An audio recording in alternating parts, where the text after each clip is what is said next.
Welcome to Extra Point Taken. Sheil Kapadia, joined by Ben Solak. Week 1 is in the books. Monday Night Football. Aaron Rodgers plays 4 snaps. I'm thinking, all right, we're going to be talking. It's going to be all Aaron Rodgers. There's not going to be no game to talk about. Aaron Rodgers was not on the cart, and Sheil was hitting up the Slack like, "Hey, we can go like middle of the fourth quarter. Like if this game is a flop, they just let you get an early sleep in Monday night, get my sleep schedule correct." Sheil was ready.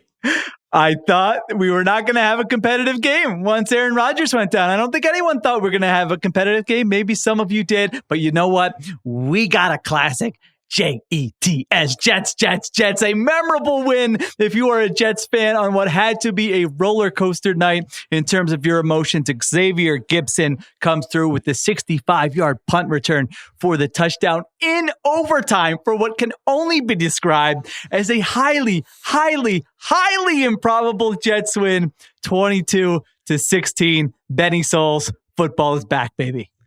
Zach Wilson, week 1 win, not on the bingo card. I'll tell you that right now.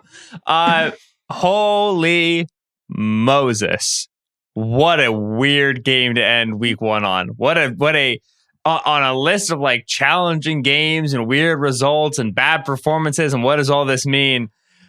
Bills absolute face plant against the Zach Wilson Jets is up there, man. I tell you, what a weekend.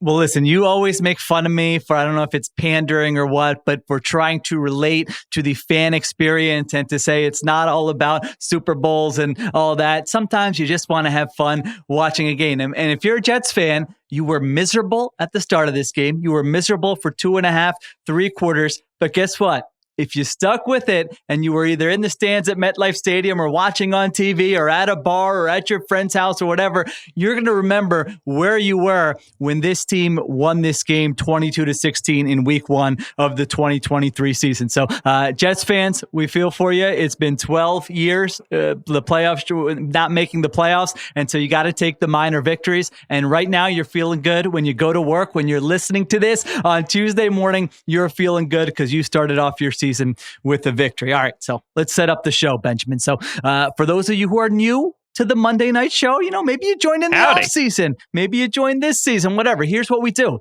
We don't tell each other what our takes are from the week that was. We each have 3. We come into the show. We come in blind. We fire them off. We go back and forth. We record this show every week after Monday Night Football. And so we always lead the show with a Monday Night Football take. And this game and what happened in the last 3 to 4 hours was so incredible that we're each going to have a Monday Night Football take this week. So here's my take.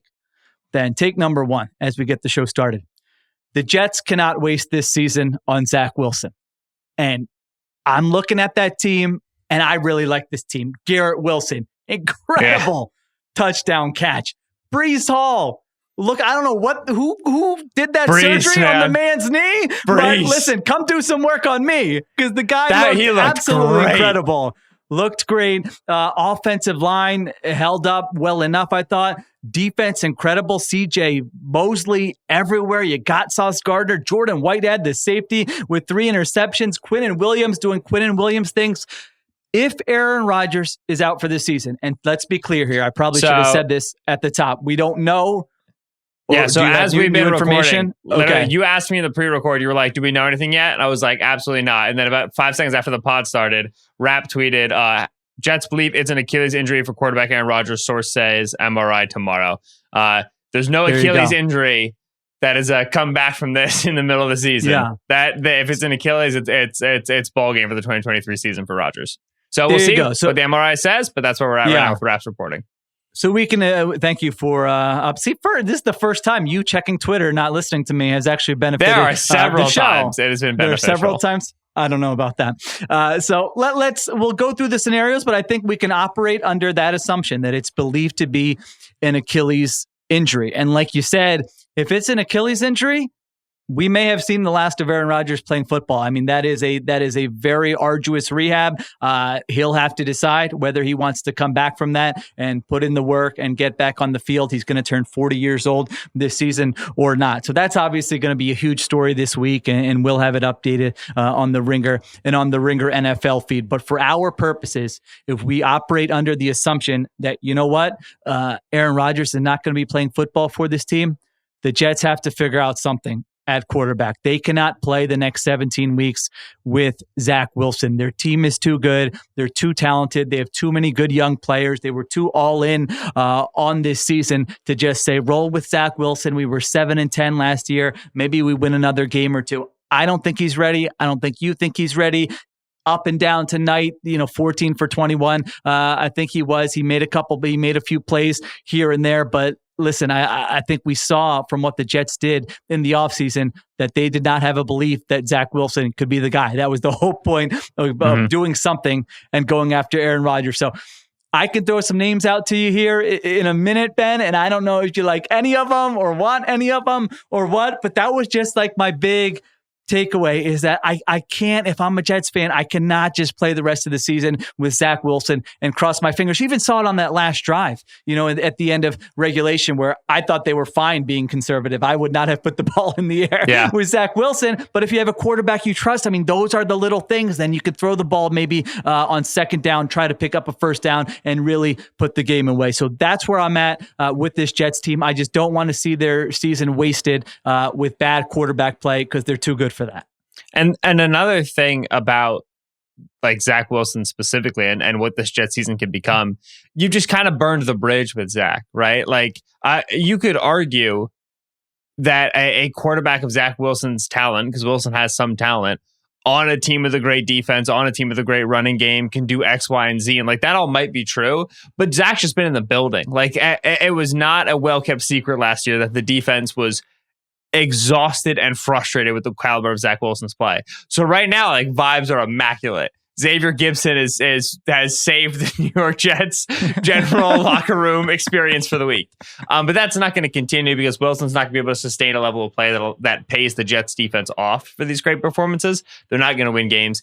And you've already kind of, like I said, you've already burned the bridge with him. You've kind of expended all that capital. And so even if like some of the options that you've got listed, Sheil, aren't like that much more likely to make the Jets win games with their quarterbacking ability, you still, I think, really need to get a different face in the building because of just what Zach represents to the franchise, represents to those dudes in the locker room.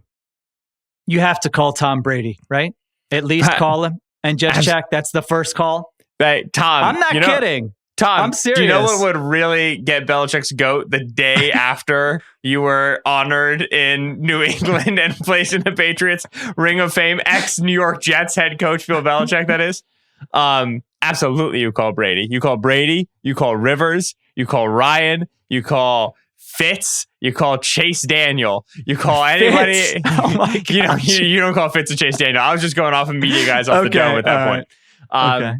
But you call anybody who you feel like, hey, like we have a great defense. We're going to be able to run the ball really well. Like, do you want to come and just plug and chug and not take some hits and throw it to Garrett Wilson and keep this thing going? And after you expend that, you pinch your nose, you hold your breath, and you dial the Fargo, North Dakota zip code, and you get Carson Wentz on the line. I mean, Tom Brady joining the New York Jets would be the biggest sports story of the year. For as long as we've been doing pods together, you've been trying to get Tom Brady somewhere. This would be your Christmas, dude. Well, no. Like I'm a big I thought he was never sold on retiring. That was why, and I was right the first time. Then he did the whole Raiders ownership thing, and I was like, all right, maybe he's serious about retiring. You know what? We saw him in the box with Robert Kraft on Sunday. Did that look like a man who was just divorcing himself from football, or did that look like a man? Interesting verb choice there, divorcing himself from football. Oh, I did that accidentally. Or did that look like a man with an intensity on his face? He looked like he was in shape where this is like it's actually a good sell. Like what you were saying is not a lie. You have Garrett Wilson. You have a good run game. You have a great defense. By the way, Tom Brady last year, we know Tom Brady wasn't great last year. The man threw for nearly 4,700 yards last year and completed 67% of his passes. Like, this is not, like you said, you're establishing kind of a floor of competency. You're putting nice pieces around him, and you call him and you say, you know what, we don't know what our cap situation is. We'll throw 17 void years on the end of your contract. Don't worry, you'll get paid. You don't want to do TV yet anyway. So that is absolutely my first call. Now, the other guys, it's not. I mean, Phillip Rivers, we know there was a story about maybe he was coming back to play for the Niners if they made the Super Bowl last year. Carson Wentz. I mean, Carson Wentz and Zach Wilson. Carson Wentz is better, I think, than Zach Wilson, but no, I don't think I would want to do that. No, you didn't mention, Ben, Nick Foles doesn't have a job right now. Douglas, Jets GM, Joe Douglas in Philadelphia when Nick Foles rallied the troops. All right. You did. Matt Ryan's the other one, and then the other ones would be trades. I mean, if you give up some type of pick for like an Andy Dalton, is that worth doing or not? I don't even know. I just want them to do something, and I want it to work out, because seeing the faces of those Jets fans in the first quarter and then at the end, and this is a fun team. I mean, that was a fun team that was on the field tonight to take the Rodgers news out of it and still battle and still capitalize on those turnovers. I just feel like they got to do something.